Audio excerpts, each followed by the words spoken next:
We're all born and we're all going to die. Just when, how you live, how you die, and now I believe in Buddha's teachings, how you're born again.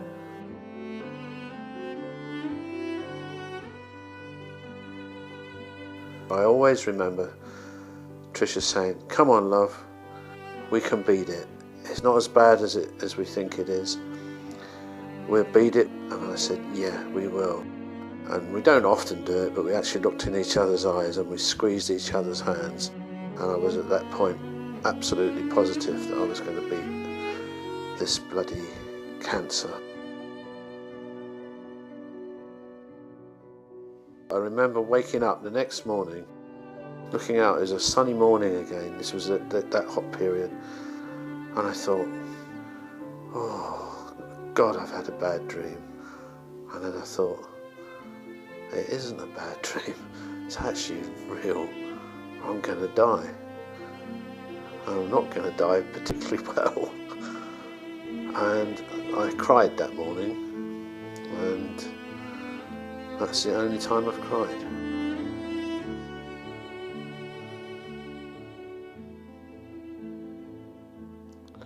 And from then on, basically, my only thoughts were for the kids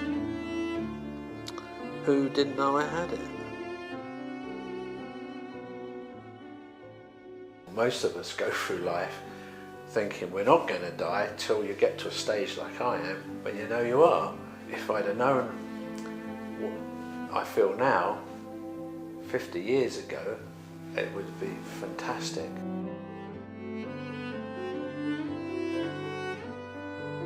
I said I can't get any news of how I'm going to die.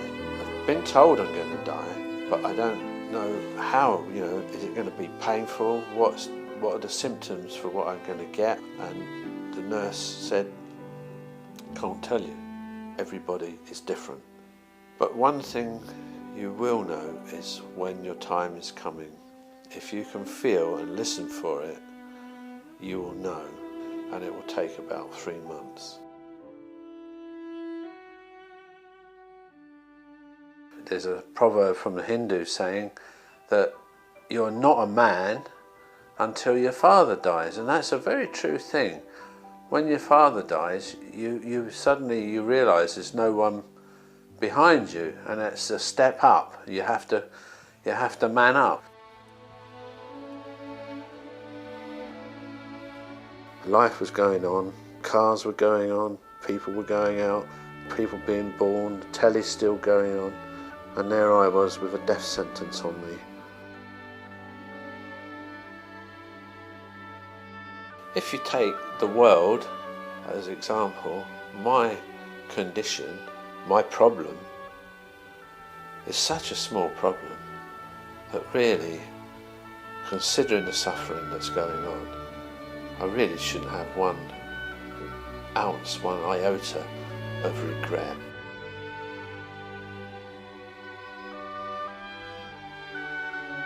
All living beings want peace and happiness, but how can you expect to gain happiness outside your body if you do not have inner peace yourself?